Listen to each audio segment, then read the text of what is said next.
नमस्कार, दनिश पद के साथ मैं नरेंद्र बसंत। जैसा कि आपको मालूम है कि जो सियासी हलचलें हैं वो आजकल जो है गरमाई हुई है, और गरमाई हुई किस लिए है उसको बताऊं उससे पहले आपको थोड़ा सा डिस्क्लेमर दे देता हूं। डिस्क्लेमर ये है कि 9 फरवरी 2016 को जवाहरलाल नेहरू यूनिवर्सिटी में कुछ अज्ञात लोगों के द्वारा जो है अफजल गुरु की बरसी मनाई गई थी और भारत तेरे टुकड़ा होंगे इंशाअल्लाह बोला गया था कुछ अज्ञात लोगों के द्वारा। उसके बाद जब ये 2016 की बात है और उस समय जो है जब ये नारा बोला गया था जेएनयू में, तो उस समय जो है छात्र संघ के अध्यक्ष थे कन्हैया कुमार, और इनको ये बोला गया कि कन्हैया कुमार ही वो शख्स हैं जो कि ये नारा बोले हैं, जिसके बाद जो है सत्ता पक्ष ने उनको जेल में जो है 20 दिन डाल दिया। और जैसे ही 20 दिन के बाद वो जेल से निकलते हैं तो जेएनयू के जो छात्र संघ के जो मेंबर होते हैं उनका जोरदार से स्वागत करते हैं और अपने बेबाकी अंदाज से एक राष्ट्रीय स्तर का नेता बनते हैं। लेकिन राष्ट्रीय नेता तो बनते हैं और धीरे धीरे वो अपना चुनाव भी तय करते हैं और अपना पार्टी जो है सीपीआई चुनाव करते हैं। और आप 2 दिनों से खबर देख रहे होंगे कि किस तरीके से जिग्नेश ममानी और कन्हैया कुमार ने सीपीआई का दामन छोड़ करके कांग्रेस का दामन थाम लिया है। आज हमारे साथ एक शख्स आपको दिखाई दे रहे हैं कैमरे में, ये जो है कन्हैया कुमार के साथ काम कर चुके हैं और कई सीएए और एनआरसी मुद्दे जैसे जनगण मन यात्रा जो निकला था कन्हैया कुमार के साथ काम कर चुके हैं। एक बहुत बड़ा अनुभव रहा है इनका, और अभी ये वर्तमान में एआईएसएफ के जिला सचिव हैं। बाकी सर हमको आपको एक चीज़ बताइए कि कन्हैया कुमार का सीपीआई से निकलना कितना मतलब घाटा है सीपीआई के लिए और कितना मुनाफा है कांग्रेस के लिए? सीपीआई से कन्हैया का जाना सीपीआई को कोई घाटा नहीं है। हमारा ऑल सीपीआई जो भारतीय कम्युनिस्ट पार्टी व्यक्तिवाद की पार्टी नहीं है, विचार की पार्टी है। इस विचार में बहुत सारे लोग आए और गए, हमारे लिए कोई इस प्रकार की क्षति नहीं है। इससे पहले भी छात्र यूनियन से निकला हुआ लड़का जो जेएनयू एसयू का प्रेसिडेंट भी रहा है, वैसे लोगों का जाना बहुत लोगों को हुआ है। लेकिन इस बात का ये है कि कन्हैया कुमार को जिस तरह से हम लोगों ने कन्हैया कुमार बनाया, जेएनयू का जो प्रकरण हुआ, अफजल गुरु वाला प्रकरण लगा, उसके बाद देश की तमाम मीडिया उनको देशद्रोही ठहरा रही थी। उस समय मेरे साथी होने के नाते हम उन पे गर्व महसूस कर रहे थे और ये कह रहे थे, लोगों से चिल्ला चिल्ला कर कह रहे थे कि हमारा कन्हैया, हमारा कॉमरेड देशद्रोही नहीं हो सकता था। उस विपत्त स्थिति में हम कन्हैया के साथ खड़ा रहे और उस बड़े आंदोलन को और बड़े केसों को हम लोग लड़े और हमारी पार्टी लड़ी और उसके बाद उनको जेल से हम लोग रिहा करवाएं। यहाँ तक कि आज जो कांग्रेस में गए हैं, कांग्रेस भी उनके मुद्दों पर उस समय नहीं बोल रही थी, लेकिन हम लोग उस समय डटे रहे, उनके लिए लाठी भी खाई, डंडे भी खाई और हम लोग उनके जन समर्थन में रैलियां भी की। तो अब वो वहां से निकले और उसके बाद पूरे देश के अंदर सीपीआई और ऑल इंडिया स्टूडेंट फेडरेशन जिस छात्र संगठन से वो आते थे, उस यूनियन ने उनको देश का लीडर बनाया। इसलिए हमको इस बात का अंदेशा है कि सीपीआई से जाने से सीपीआई को और ऑल इंडिया स्टूडेंट फेडरेशन को कोई घाटा नहीं हुआ है, लेकिन कांग्रेस को कुछ मायने में फ़ायदा हो सकता है। इसलिए कि कॉमरेड कन्हैया जो हमारे संगठन के एक बहुत चर्चित नेता हैं, वो जिस जनसभाओं में जाएंगे बड़ी बड़ी भीड़ आएगी और कांग्रेस ने कुछ लाभ को देखते हुए ही उनको कांग्रेस में ज्वाइनिंग करवाया है। सीपीआई में कहाँ कमी रही जिसके वजह से कन्हैया कुमार को कांग्रेस का दामन थामना पड़ा? देखिए, सीपीआई एक जो गरीबों और मज़दूरों की संगठन है, इसमें सीपीआई का जो चयन प्रोसेस है उसका एक सांगठनिक तौर तरीका है, पार्टी का एक प्रक्रिया है, उस प्रक्रिया से आपको गुजरना पड़ता है। सीपीआई ने कन्हैया के साथ कोई प्रकार का दिक्कत नहीं किया, ना उसके साथ कमी महसूस होने दिया। हम लोग गर्व करते थे कि कन्हैया जो हमारे राष्ट्रीय लेवल का नेता सीपीआई में है। लेकिन बात यह है कि आए कुछ चंद दिनों में कॉमरेड कन्हैया को महत्वाकांक्षाएँ बहुत ज़्यादा बढ़ चुकी थी निजी स्वार्थ के लिए, वो कांग्रेस के दामन थामे। हम लोगों ने तो कन्हैया को जेएनयू के प्रकरण के बाद ही हम लोग सेंट्रल पैनल में एग्जीक्यूटिव असिस्टेंट के तौर पे उनको हम लोग राष्ट्रीय पैनल में रखे, लेकिन उसके बाद ये जो नौजवान छोटे से उम्र में हमारे सीपीआई के राष्ट्रीय कार्यकारिणी का सदस्य हो, इससे बड़ा पद कोई हो नहीं सकता था। कॉमरेड कन्हैया को लगा होगा कि नाम पे चुनावें जीती जा रही है, इस स्थिति में हम चुनाव नहीं जीत सकते हैं, और उनका ये लगा होगा कि भारतीय कम्युनिस्ट पार्टी में अभी हमारा कुछ बनने का या अभी हमारा दिन नहीं है। उस तरह से वाम आंदोलन आए दिनों मजबूत हुआ है, किसान आंदोलन हो, एनआरसी के आंदोलन, हर आंदोलन पे मुखर रहे हैं, लेकिन उनको लगा कि नहीं, हमको सत्ता की चाबी चाहिए, सत्ता की चाबी उनको कांग्रेस में ही मिल सकती है, इसीलिए वो कांग्रेस का रुख अख्तियार किए हैं। तो यही है, और हम लोगों के तरफ से उनको किसी प्रकार का दिक्कत नहीं है। हम लोग उनको आने वाले समय में जब तक हवाएं चली, आप लोगों के माध्यम से जो हवाएं मिली, उस पर भी हम लोगों ने उनसे लगातार बात करने की कोशिश की। उन्होंने इस बात को नकारा, और ज्वाइनिंग के 10 मिनट पहले तक हम लोग नहीं स्वीकार कर रहे थे कि कॉमरेड कन्हैया इस तरह की गलती कर सकते हैं, लेकिन अब वो चले गए हैं वहाँ पे जहाँ पे हैं, वो कांग्रेस में गए हैं, लेकिन पार्टी के तरफ से उनका कोई नहीं था, वो निजी महत्वाकांक्षा के चलते वहाँ पे गए। सुनने में आ रहा है कि 3 और बड़े चेहरे को लेकर गए हैं जो उनके साथ घूमने वाले थे, और जिस कार्यालय में था उनका कार्यालय जहाँ पर, वहाँ के एसी भी लेकर गए हैं। देखिए, बात ये है कि बिहार की राजनीति में ये जो एसी प्रकरण है बहुत मतलब वायरल हो रहा है। हमारे राज्य सचिव ने इस बात को स्पष्टीकरण से कहा है कि कॉमरेड कन्हैया जब 19 में चुनाव लड़े थे विधानसभा लोकसभा का, उस समय वो अपने पटना आना जाना होता था, उनका जो रूम था उस रूम में एसी नहीं था, वो अपने खर्च से एसी लगवाए थे, और कन्हैया के लोगों ने कहा कि हम इस एसी को ले जाना चाहते हैं और दूसरे जगह हम रूम लिए हैं उसमें लगाएंगे। तो पार्टी ने कहा कि ये आपकी संपत्ति है और आपका अधिकार है, आप चाहे तो ले जा सकते हैं। उसी मामले में ले गए। हम चाहते हैं कि इस मुद्दा को बड़ा मुद्दा नहीं बनाया जाए।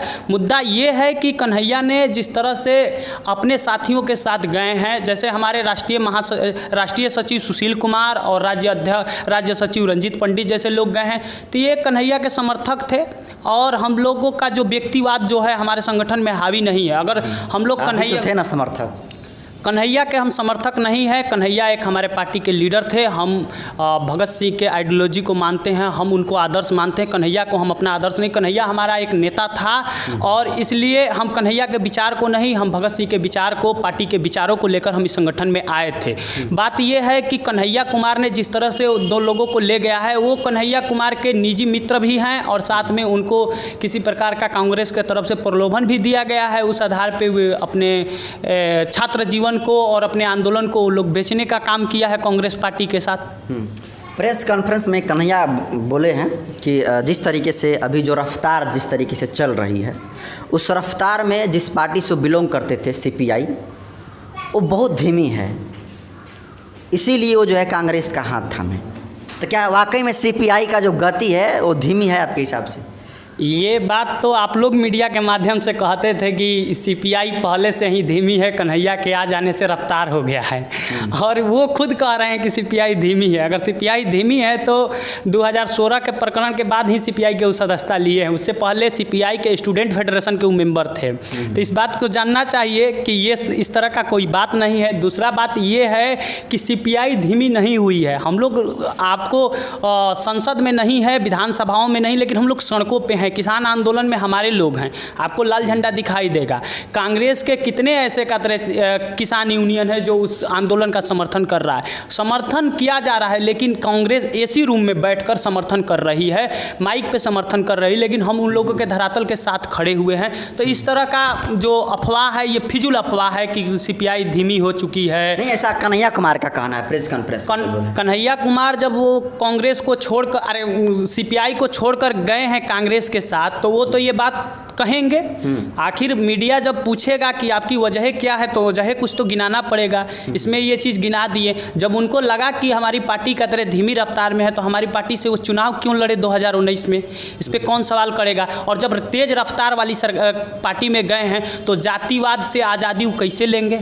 वहाँ पे ब्राह्मणवाद से आज़ादी उनको कैसे मिलेगा, पूंजीवाद से आज़ादी उनको कैसे मिलेगा? क्या इस प्रकार के नारा वो राहुल गांधी के सामने लगा सकते हैं, जिस मंच पे राहुल गांधी बैठे हों और कन्हैया गरज रहा हो और कहे वहाँ पे कि हमको ब्राह्मणवाद से आज़ादी चाहिए? वहाँ पे कांग्रेस के जो ब्राह्मण चेहरा भी बैठा रहेगा। उत्तर प्रदेश के अंदर चुनाव होने जा रहा है और कन्हैया जिस मंच पे जाएंगे और कहेंगे हमको ब्राह्मणवाद से आज़ादी चाहिए, तो वहाँ योगी सरकार उसको मुद्दा बना लेगा। सोनिया गांधी उनको असहज महसूस करेगी। प्रियंका गांधी को वहाँ का मतलब चेहरा घोषित करने की बात किया जा रहा है, उसके अगुवाई में ये लोग काम करेंगे। तो जातिवाद से कैसे आज़ादी ये लोग पाएंगे? हम तो ये पूछना चाहते हैं कि कन्हैया अब जातिवाद का नारा वहाँ पे कैसे बुलंद कर पाएंगे, पूंजीवाद का नारा वहाँ पे कैसे बुलंद करना चाहे? हमारा पार्टी तो पूंजीवाद, राजनीति और यही स्थिति है कि हम लोग ब्राह्मणवाद पे हावी होते हैं, हम लोग जातिवाद पे हावी, इसीलिए हम लोग आज सड़कों पे हैं, संसद में नहीं हैं। हम लोग भी धर्म और जात की राजनीति करने लगे तो हम भी सड़क पे नहीं रहेंगे, संसद में हम लोग रहेंगे। तो इस बात को जानना है, इसलिए ये स्पष्ट है कि कॉमरेड कन्हैया जो हैं वहाँ पे निजी आकांक्षाओं के चलते गए हैं, वहाँ पे अपने साथियों को लेकर, अपने भलाई के लिए कह सकते हैं। अपने भलाई के लिए। जब वो शामिल हुए तो उसमें कह रहे थे कि कांग्रेस एक लोकतांत्रिक पार्टी है और इसका अस्तित्व खत्म होता जा रहा है। तो और देखा कि जिस दिन ये ज्वाइनिंग किए उसी दिन जो है नवजोत सिंह सिद्धू जो है इस्तीफा देते हैं। इस घटना को आप कैसे देखते हैं? देखिए, उस प्रेस कॉन्फ्रेंस में जितने लोग पत्रकार बंधु थे, अब इस मैटर पे उन्होंने क्यों नहीं बात किया कि देश की कांग्रेस को आप लोकतांत्रिक पार्टी मानते थे, तो इससे पहले आप सीपीआई में थे, वो अलोकतांत्रिक पार्टी थी। आपको इस बात का जवाब देना चाहिए। अगर अलोकतांत्रिक पार्टी में थे तो आप अराजक हैं, आप इस तरह के चीज़ों में आपको नहीं कहना चाहिए। और आप क्यों अलोकतांत्रिक पार्टी में थे और आपको उस पार्टी पर जब विश्वास नहीं था? तो ये देखिए पूरा झूठ है, ये प्रोपगंडा के तहत उनको फैलाया गया है। देश के अंदर कम्युनिस्ट पार्टी का एक बड़ा इतिहास रहा है और इस इतिहास को ये लोग झुठला नहीं सकते हैं। बिहार ही नहीं, पूरे भारत में जब जब कांग्रेस की सरकार खतरे में आई है और जब जब कमज़ोर पड़ी है, उस समय सीपीआई ने उनको समर्थन दिया है। ये बात तो दूसरा और बात आप जान लीजिए, सबसे इम्पोर्टेंट बात कि इधर कन्हैया कांग्रेस में जा रहे हैं, उधर सिद्धू निकल रहे हैं। इनको पूछिए कि अब तो आप कांग्रेस का सदस्यता ले लिए हैं महाराज, ये बताइए कि एक पंजाब में पूरे इस आज़ादी के बाद या आज़ादी से पहले जो भी कहिए, दलितों को मुख्यमंत्री बना दिया गया था। आपके सिद्धू को पेट में पानी नहीं पच रहा है, इस बात को उनको पूछना चाहिए। आप इस पे क्या कहना चाहते हैं? तो सिद्धू को आप वहाँ का मुख्यमंत्री का चेहरा बनाना चाहते हैं या चन्नी को वहाँ का टोकन बनाना चाहते हैं, ये बताइए। और पार्टी ने तो तय कर दिया कि चन्नी के नाम पे हम लोग चुनाव लड़ेंगे और वहाँ का डैमेज कंट्रोल किया हरीश जी के नाम से। हरीश जी ने जो बोल दिया था गलत, तो उन पे इनको क्लियर करना चाहिए कि तो सिद्धू को रखे या कन्हैया को कतरे हटाएं। तो ये सवाल है वहाँ पे। यहाँ पे ये है कि जिस दिन ये ज्वाइनिंग किए उसी दिन इनको समझ में आ गया कि ये जो पार्टी है दलितों की हक की पार्टी नहीं है। चन्नी को अभी कितने दिन मुख्यमंत्री बने हुए हुआ और सिद्धू एक तरफ से अपना बेड़ी खड़ा किए हुए हैं, अपने समर्थक मंत्रियों का इस्तीफा दिलवा रहे हैं, अपने कोषाध्यक्ष को इस्तीफा दिलवा रहे हैं। ये क्या बताता है कांग्रेस के लिए? और इनके इस्तीफा ये जो प्री प्लानिंग के तौर पे करवाया गया कि ताकि कन्हैया जो कांग्रेस में गए उनके न्यूज़ों को उस तरह से अहमियत नहीं दिया, सिद्धू चर्चा में रहे। तो ये चीज़ पूछना चाहिए मीडिया लोगों का। ये उनका अपना मैटर है, अब कांग्रेस पर वो डिफेंड करेंगे, उसके सवाल का जवाब देंगे। हम अभी इस तरह के बातों में हम पढ़ना नहीं चाहते। बाकी अंत में आपसे आखिरी सवाल रहेगा कि आप लोग बहुत बड़े कन्हैया को एक ईट आइकन के रूप में देखे हैं। बक्सर आए थे तो आपका भी एक चेहरा था और कई आपको फ़ोटो हमने देखा है फेसबुक पर वायरल होते हुए कन्हैया कुमार के साथ। अब आपसे हार्ड सवाल ये रहेगा कि कन्हैया जो है, जो कि भारत तेरे टुकड़े होंगे इंशाअल्लाह इंशाअल्लाह का नारा लगाए थे कि नहीं? देखिए, कन्हैया हमारे पार्टी का उस समय का सीनियर लीडर था और पूरे भारत के यूथ आइकनों का पॉपुलर था। वो किसी दल के लोग हों लेकिन सब उसको मानने वाले थे। केवल बीजेपी और आरएसएस के लोगों को छोड़कर सारे दल के लोग उनको मानते थे। अब इस बात को आप कहिएगा कि कन्हैया कुमार इस तरह के कार्यक्रम को ऑर्गेनाइज किए हैं, ये तो बात बढ़िया से हमारे देश के गृह मंत्री जो तड़ीपार रह चुके हैं अमित शाह ये बताएंगे, इसलिए कि उनका काम है। अगर कन्हैया ने इस तरह से देशद्रोह के नाम पे ये नारा लगाया है तो उनको जेलों के अंदर होना चाहिए। ये बुनियाद चीज़ है। हम लोग उस समय कन्हैया के लिए लड़े। कन्हैया ने इस तरह का कोई कार्यक्रम ऑर्गेनाइज नहीं किया था, ना उसका हिस्सा रहा है। कन्हैया आए दिन CPI और AISF में रहने के बाद जिस तरह से लताड़ लगाई है वहाँ के BJP के संघ के लोगों को, उसी समय उसको जेल के अंदर होना चाहिए था। ये जो अफवाह चीज़ है वो कुछ मतभेद हम लोगों के साथ रहा, जो निजी आकांक्षाएं रही उसके आधार पे वो वहाँ गए, लेकिन ये अदम सत्य है कि कन्हैया देशद्रोही नहीं है। ये इस तरह के टुकड़े टुकड़े जैसे गैंग वाले नारे उन्होंने नहीं लगाया था। हम ये बात आज भी कह रहे हैं और आने वाले समय में कहेंगे। अगर टुकड़े टुकड़े गैंग का नारा लगाए हैं तो ये सवाल आप राहुल गांधी से पूछिए कि उन लोगों को आप काहे शामिल कर रहे हैं। हमको तो उस तरह का कन्हैया के चलते ही हमारे संगठन को एक तगमा मिला है कि आप टुकड़े टुकड़े गैंग के सरदार के साथी हैं। तो अब उस तो टुकड़े टुकड़े गैंग के टैग से हम लोग झेल रहे हैं, लेकिन अब कन्हैया के जाने के बाद हम उम्मीद करेंगे कि देश की जनता ये जो टैग है हटा लेगी अब हमसे। दूसरा सवाल, सेना को कन्हैया कुमार बलात्कारी बोले थे, इस बात का आप समर्थन करते हैं नहीं? देखिए, सेना जो हमारा है देश का एक सर्वोच्च जो है, जो हम लोग रात में या दिन में अपनी कामों को अच्छे तरीके से करते हैं, इसका सारा श्रेय सेना को जाना चाहिए। कि सेना जो लंबी कड़ाके की धूप, ठंडक, बरसात को झेलते हुए उस सिंघू बॉर्डर, कोई भी बॉर्डर हो, जहाँ पे वो खड़ा होकर हमारे देश की सेवा करती है, यहाँ तक कि परिंदा उसके सामने पर नहीं मारता है। लेकिन सेना के नाम पर जिस तरह से देश के अंदर राजनीति हो रहा है, इसको समझना चाहिए। सेना में कौन लोग जाते हैं, बंदूक किसको थमाया जाता है? मैं सीधे आप बताइए, समर्थन करते हैं कि नहीं? कन्हैया बोला था या नहीं बोला था? बात देखिए, कन्हैया कुमार इस तरह के कभी अल्फाज यूज नहीं कर सकते हैं, ये बेबुनियाद चीज़ है।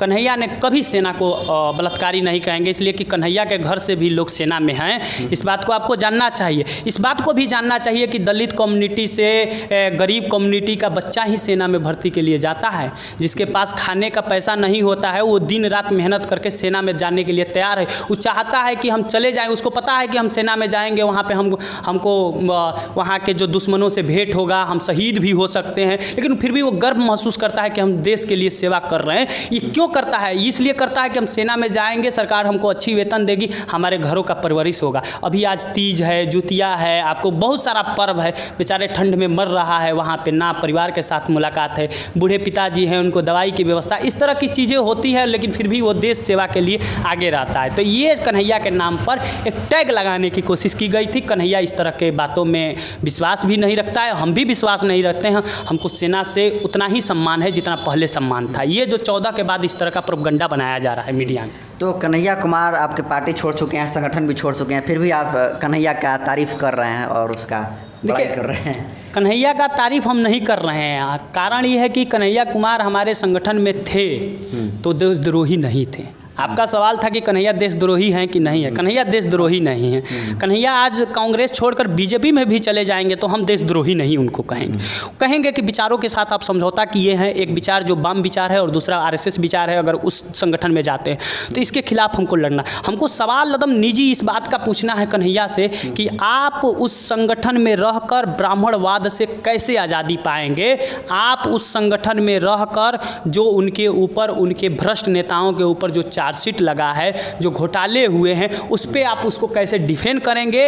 इस तरह की सवालों का हम जवाब चाहते हैं। आप डूबती हुई कांग्रेस का आप सहारा बने हैं, उसको आप कैसे उभारेंगे और वहाँ पे आप कौन से बड़ा क्रांति करेंगे? हम ये जानना चाहते हैं और हम ये पूछना चाहते हैं। हमारे यहाँ कन्हैया के सैकड़ों कार्यक्रम हुआ और हम लोगों के यहाँ कॉमरेड कन्हैया एक सम्मानित नेता थे, आज भी हम स्वीकारते हैं, लेकिन वो संगठन छोड़ चुके हैं। पार्टी उनको आने वाले 2 तारीख को राष्ट्रीय स्तर पर जो घटना कन्हैया संगठन के साथ किए हैं, ये क्षति है और अब ये एक स्पष्ट संकेत है कि कन्हैया घुट घुट कर कांग्रेस में मर जाएंगे, लेकिन अब उनकी पुनर्वापसी, घर वापसी भारतीय कम्युनिस्ट पार्टी में अब नहीं होगा। ये अपना जनाधार खो चुके हैं। अब जो लोग कल तक कन्हैया को सम्मान करते थे, जो नेता उसको यूथ आइकन मानते थे, अब वो नौजवानों का रुझान कल से घटने लगा। अब उनको यूथ आइकन नहीं मानेंगे, उनको छवि के साफ सुथरा नेता नहीं बोलेंगे, अब अब उनको दलाल भी बोलेंगे, आप उनको देशद्रोही भी बोलेंगे, उनको बहुत सारे तकमा देंगे, उनको पप्पू भी उनको भी कहेंगे। अब ये सवाल है, जिस तरह से नरेंद्र मोदी के खिलाफ वो बोलते रहे 14 से पहले, उससे बाद नई आर्थिक नीति के बारे में बोलते रहे, नई पॉलिसी के बारे में, मनमोहन सिंह के बारे में बोलते रहे, अब उस सवालों पर क्या जवाब देंगे ये हम लोग को देखना है। और आने वाले समय में किस तरह से आंदोलन करते हैं, हमारा उम्मीद है कि यूपी के चुनाव में इनको बैन कर दिया जाएगा। कांग्रेस कहेगी कि आप यूपी के चुनाव में मत जाइए, नहीं तो वहाँ पे धर्म के नाम पर एक एजेंडा खड़ा हो जाएगा और कह दिया जाएगा कि टुकड़े टुकड़े गैंग देशद्रोही मतलब उत्तर प्रदेश में प्रचार कर रहा है और सत्ता में आएगा तो देशद्रोहियों की सरकार होगी, इसलिए इनको बैन कर दिया जाएगा।